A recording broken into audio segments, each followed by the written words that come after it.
Meu amigo, minha amiga, nós vamos ter hoje, nesta apresentação, a comunicação. O que vem a ser a comunicação, como ela se procede, o que é importante na comunicação. Então vamos lá. Primeiro, para havermos a comunicação, nós temos que ter um emissor, uma mensagem que vai ser enviada num canal, o receptor, e depois nós temos o feedback. Bom, o emissor poderá ser uma pessoa falando, poderá ser alguém dando uma palestra, um discurso, etc. A mensagem é aquilo que a pessoa está dando, está dizendo, está falando, e o receptor são os ouvintes, aqueles que podem estar através de uma televisão, vendo a televisão, a palestra, ou pode estar numa plateia, no auditório, etc. E o feedback, que às vezes não é possível quando está se vendo uma apresentação filmada e tal, mas se for no auditório, o feedback, ou seja, o olhar atento das pessoas para o palestrante, isso já é um feedback, né? E muitas vezes, em determinados momentos da palestra, existe uma ovação, ou seja, palmas, etc. Então, isso chama-se comunicar adequadamente. Bom, vamos continuando aqui. Tá. Algumas formas de comunicação. Então, nós temos várias formas de comunicação. Então, são diversas as formas pelas quais a comunicação é possível. Nós podemos estar simplesmente lendo um livro, nós temos.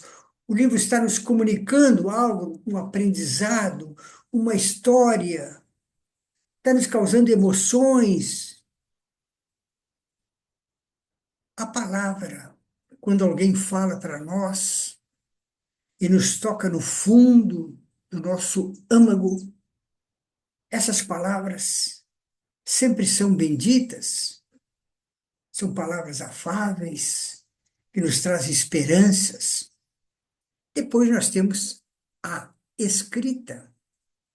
Quando nós escrevemos uma mensagem para alguém, quando recebemos uma mensagem de alguém, um cartão postal com alguns dizeres positivos, confortantes.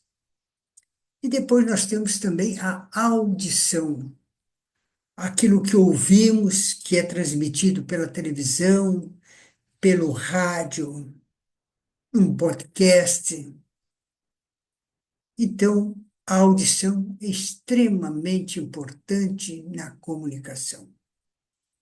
Não menos importante, eu diria até que é muito mais importante do que tudo que foi dito até aqui, é os gestos. A gesticulação de quem está palestrando, está se comunicando, é muito importante. Os gestos falam por si só.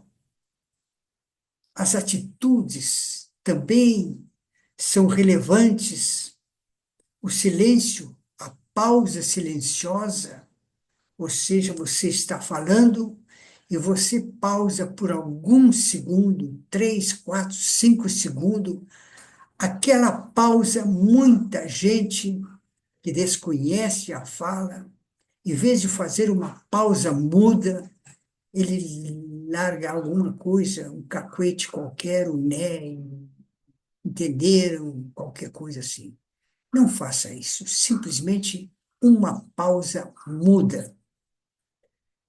Atitudes do orador, como ele está se movimentando, principalmente, e o pensamento que ele está transmitindo para o seu público, e o cheiro também é uma forma de comunicação. Nós podemos nos comunicar pelo cheiro, o cheiro afável, o cheiro agradável, ou também podemos transmitir um cheiro de corpo que pode ser incômodo àquele que está recebendo a nossa mensagem. Comunicação simbólica. Também nós temos na comunicação os símbolos. Por exemplo, a roupa, o modo de se vestir. Então, alguém vai dar uma palestra para um público seleto, todo o seu público está engravatado, e entra alguém ali naquele anfiteatro, de calça esporte, camisa fora das calças, tênis, não condiz com o ambiente. Então, o modo de vestir, ele sempre será aquele adequado à plateia, ao ambiente em que ele vai falar. É claro que se ele vai falar para um conjunto de jovens, estudantes e tal, é muito mais fácil, muito mais adequado ele ir com uma calça de brim, camisa fora das calças e tênis, porque a plateia dele vai se identificar com ele dessa maneira. Barba, cabelos penteados. Se barba deverá estar bem parada, bem organizada, cabelos bem penteados, cosméticos, perfumes, colônias, maquiagem, tudo deverá ser o mais simples possível. Adorno, joias e bijuteria não condizem a uma palestra de qualquer nível. Então, a pessoa deverá estar sem adorno, sem bijuteria, aquilo que vai aparecer mais do que o falante. Não use isso. Também muito importante, nós nos comunicamos com o público, com as pessoas em si, pela forma com que nós nos movimentamos. Se nos movimentamos de carro, se nos movimentamos de bicicleta, ou se nos movimentamos de moto. E aqui eu vou aproveitar para lhe falar dar uma pequena história. Um advogado fluente no falar, ele não conseguia penetrar nas grandes causas. Ele, embora muito competente, mas não conseguia clientes significativos, era só pequenos trabalhos, e já fazia 5 anos que ele estava nessa lida, então ele resolveu consultar um mestre que pudesse lhe orientar o que ele devia fazer para alcançar outros patamares. E lá ele se apresentou como advogado, formado há mais de 5 anos, e ele bem falante, etc., mas disse que ele não conseguia penetrar nos grandes círculos. O homem disse para ele que ia lhe fazer algumas perguntas, as quais ele deveria responder com a maior sinceridade possível. E a pergunta foi: quantos ternos você tem? Quantas gravatas você tem? Quantos pares de sapato você tem? Ele disse que deveria ter uma meia dúzia. A resposta foi o seguinte: você deve ter no mínimo umas 2 dúzias disso aí. Você não deve quase nunca repetir os seus vestuários. Aí perguntou qual é o carro que você se movimenta. Ah, eu tenho um carro Volkswagen e tal. Não, você tem que ter uma Mercedes para se movimentar. Isso vai lhe dar status.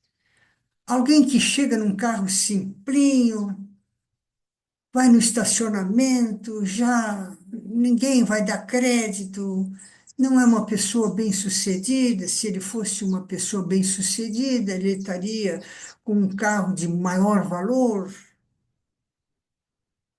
E isso faz muita diferença. Não é só o que você sabe, é como você mostra aquilo que você sabe.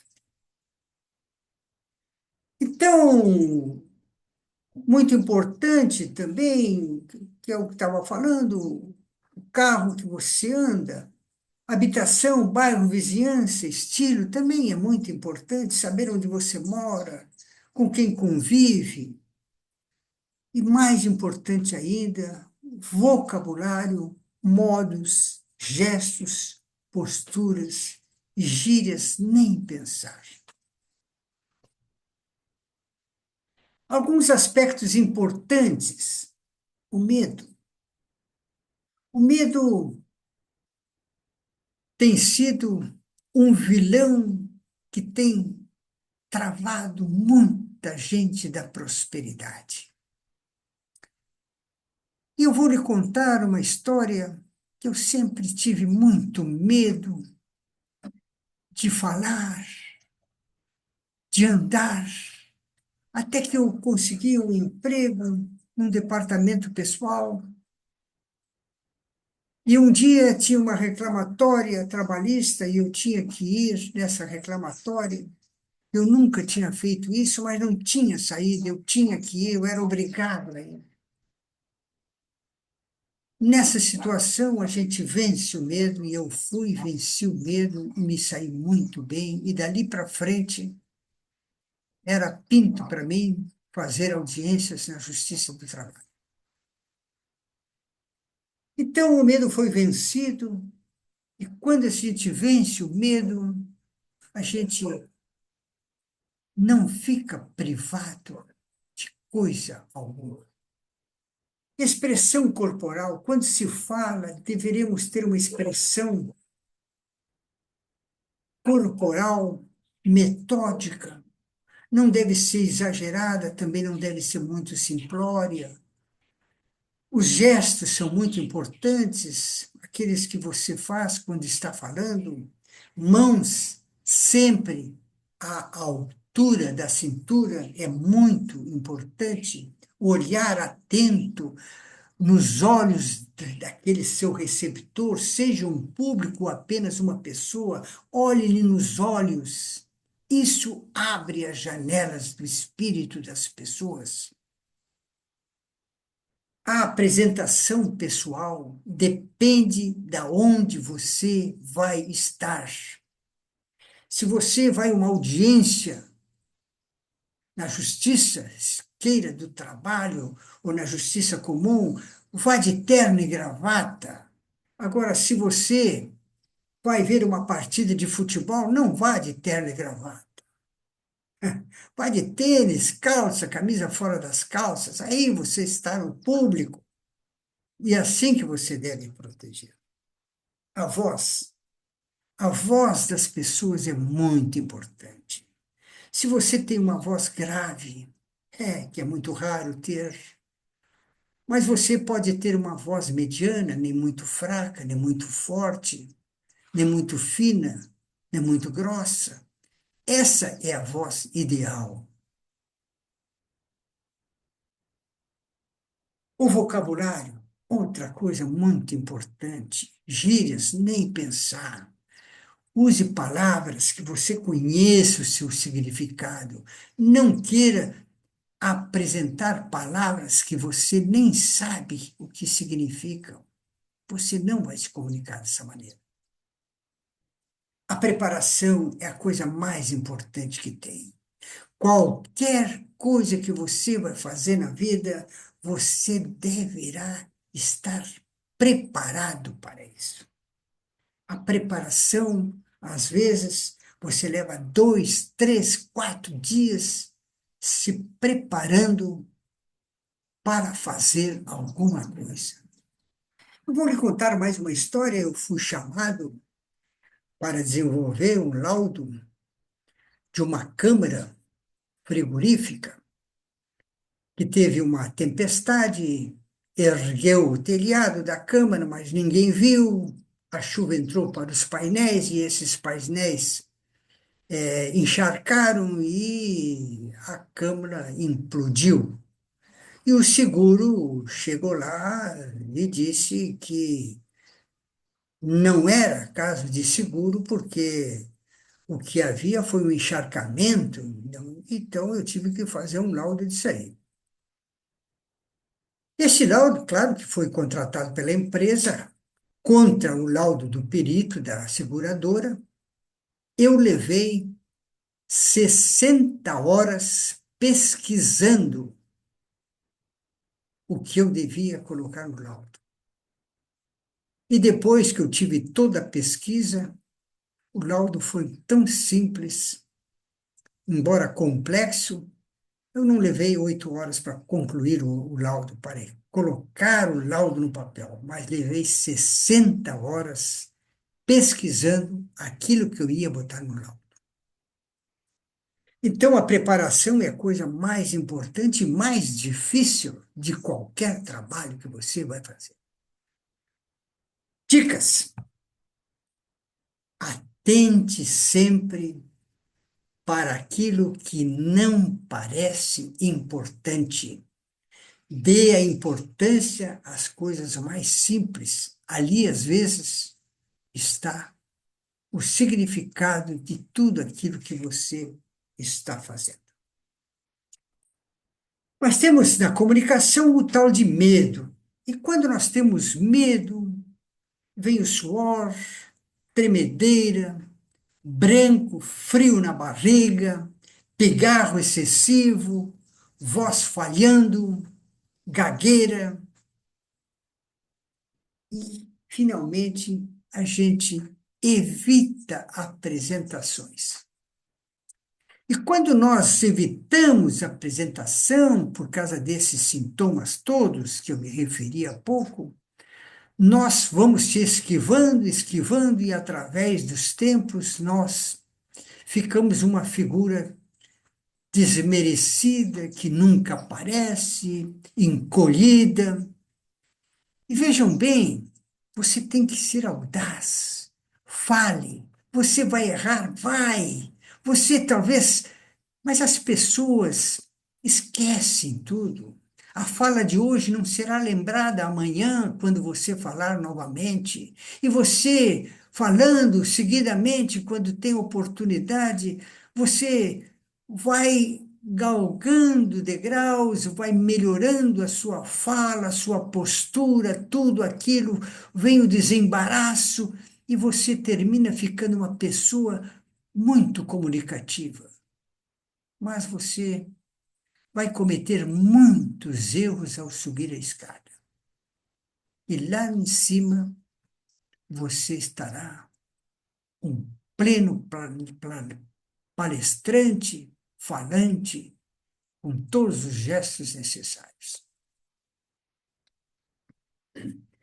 Quais as causas do pavor de falar? Educação rígida demais. Quando você era pequeno, seu pai e a sua mãe, não faça isso, não faça aquilo. Ah, esse menino não vai servir para nada, essa menina não vai valer nada, e assim por diante. Aquilo foi concentrando no seu ser, no seu subconsciente. Pessoas que lhe desclassificaram, aquilo foi gravando, e você acumulou tudo aquilo, e hoje aquilo, quando você tem que fazer alguma coisa significativa, aquilo lhe impede profundamente. Educação excessivamente protetora. Ai, meu filho aquilo, protegendo, botando ele numa clausura ali de cuidados, não deixando a pessoa se arriscar em nada. Ela vai ficando tolhida de qualquer coisa dentro de uma redoma de proteção, e aí ela não se desenvolve. Nunca vai ser alguém. Experiências mal-sucedidas. E aqui eu vou lhe contar a minha história. Então, um menino lá de 7, 8 anos, numa escola salesiana, o professor de português deu um texto para nós lermos na aula seguinte, e eu procurei esse texto, li-o tantas vezes que eu sabia decor, mas no momento de ir lá na frente falar, eu gaguejei, os colegas riram e eu comecei a chorar. Ah, essa experiência mal sucedida me custou muito caro para removê-la do meu subconsciente. Cada vez que eu tinha que ler alguma coisa em público, eu ficava nervoso. Vinha tudo aquilo, aquele nervosismo, e eu ficava tremendo. E eu sempre me esquivava de ler em público. Até que um dia eu venci a contenda. Falta de experiência. Mas, pô, falta de experiência. Como é que se ganha experiência? Ganha-se experiências é se expondo, muitas vezes até ao ridículo. Mas, como eu já disse, as pessoas têm memórias curtas. O que aconteceu hoje, o vexame que você deu hoje, esse vexame, é, amanhã ninguém se lembra mais. Eu vou lhe contar uma história. Tinha uma moça que ela não ia nesses restaurantes, aquilo em que você pega o prato, uma bandeja e vai servindo, leva na balança e tal. Ela tinha uma ojeriza porque ela achava que ia derramar a comida. Então ela evitava de ir isso aí. Até que ela confessou isso aí para um psicólogo. E ele disse para ela: você vai no restaurante, chegue lá, enche o prato de comida e depois despeje-o no chão. Ela se apavorou, mas como? Mas isso, faça isso e venha me dar o resultado. Ela foi lá, fez. E quando ela despejou no chão, já veio duas, três pessoas. Não fique nervosa, venha para cá, pegue outro prato, sirva-se de novo. Nós vamos fazer a limpeza rapidamente. Não aconteceu nada, fica. E ela se lembrou do psicólogo, isso que eu tinha medo, que me privava de fazer. Que medo absurdo eu tinha. Quando retornou o psicólogo, ele deu uma risada e disse: você passou pela experiência, agora você está salva. Então, perfeccionismo também é uma coisa que nos faz muito mal. Nunca, qualquer coisa que nós vamos fazer não é perfeito. O quadro mais significativo de um pintor que vale milhões, um expert, chega lá e vê o defeito. E sabendo do defeito do pintor, ele vai direto no defeito para definir se aquele quadro é ou não é verdadeiro. Ah, sabia disso? Importante, né? Porque quem copia um quadro não copia os erros. E se ele tem um erro no quadro, esse erro só é visível para um expert em analisar quadros. Pessimismo. Ah, quando a pessoa é pessimista, não vai dar certo. É, porque eu vou escorregar, vou cair, etc. Então, eu tenho um vídeo de uma cantora muito famosa que ela vinha descendo a escada para chegar até o microfone onde ela ia cantar, e ela tropeçou, quebrou o salto do sapato. O que que ela fez? Ela tirou os dois sapatos, jogou longe e foi de pé descalço e deu aquele show. Então, é aquela história. Você tem que superar e improvisar no momento que você faz alguma coisa errada. Se você, é, a plateia aplaudiu ela quando ela fez isso e começou a cantar. Quer dizer, foi um desembaraço total. Então, tem que evitar o pessimismo. O pessimismo não ajuda em nada. Mas como é que nós vamos superar o medo? Autossugestão positiva. Você se autossugestiona dizendo o seguinte, criando a imagem de você indo, subindo os degraus ou descendo os degraus da onde você vai falar, e chega lá, você olha para o público, examina as pessoas, e você começa a sua fala tranquilo, né? Porque você se sugestionou que tudo ia dar certo. Chega lá, realmente tudo dá certo. Muito importante também você conhecer o público-alvo. Ah, mas eu vou falar aonde que eu vou? Ah, eu vou falar para um grupo de médicos, engenheiros, advogados, juízes, promotores. Pô, então, se eu sei que essas pessoas vão me ouvirem, eu vou ter que ir de smoking, ir lá, e eu vou ter que trabalhar muito para me organizar e me preparar para essa fala. Então, eu vou me autossugestionar.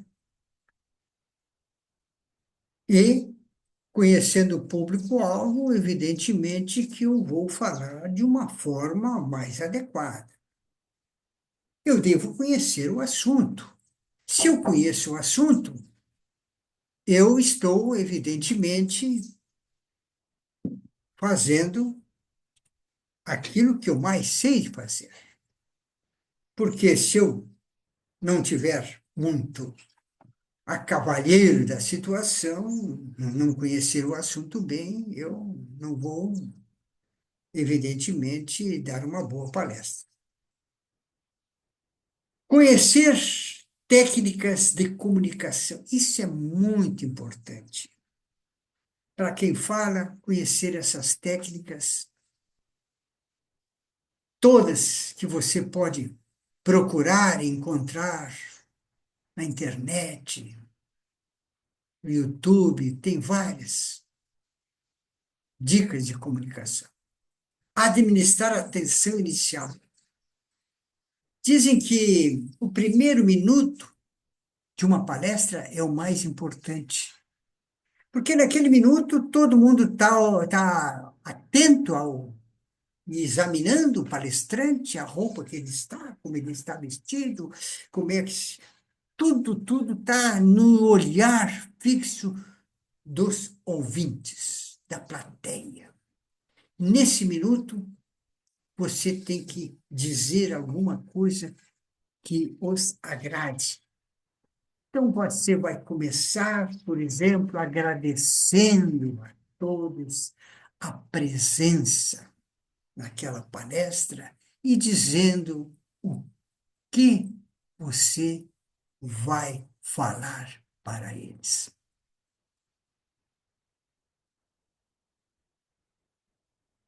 Administração e tensão inicial.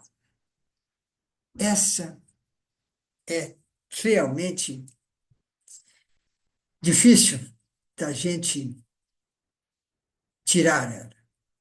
Mas tem um palestrante que uma vez chegou na frente, no microfone, olhou o relógio e ficou parado, olhando a plateia, olhando a plateia, olhando a plateia, olhando a plateia. De vez em quando olhava no relógio, olhava a plateia, olhava no relógio, e de repente ele começou a falar. E disse: em comunicação, se diz que o primeiro minuto é o minuto mais significativo de uma palestra. Como ele já passou, agora eu posso falar tranquilamente. Todo mundo aplaudiu quando ele disse isso. Treinar, treinar. Existem maneiras de você treinar a fala, a comunicação, etc. Primeiro, você pode falar consigo mesmo, você pode olhar num espelho e falar para você mesmo, você examinar os seus gestos, etc. E aí você já fez isso aí várias vezes, agora você precisa treinar com uma plateia.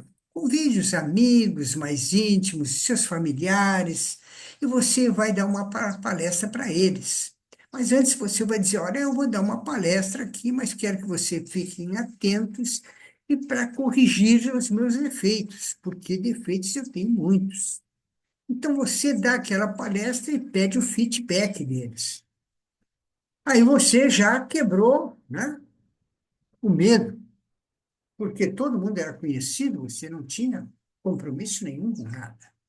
Depois você vai continuar fazendo outras palestras, e aí você vai reparando e pedindo feedback sempre de algum conhecido que esteja na plateia.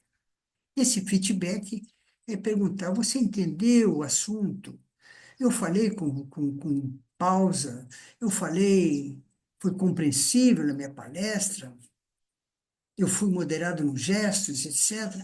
Ele vai lhe dar o feedback e você vai corrigindo através desse feedback. Isso chama-se treinamento.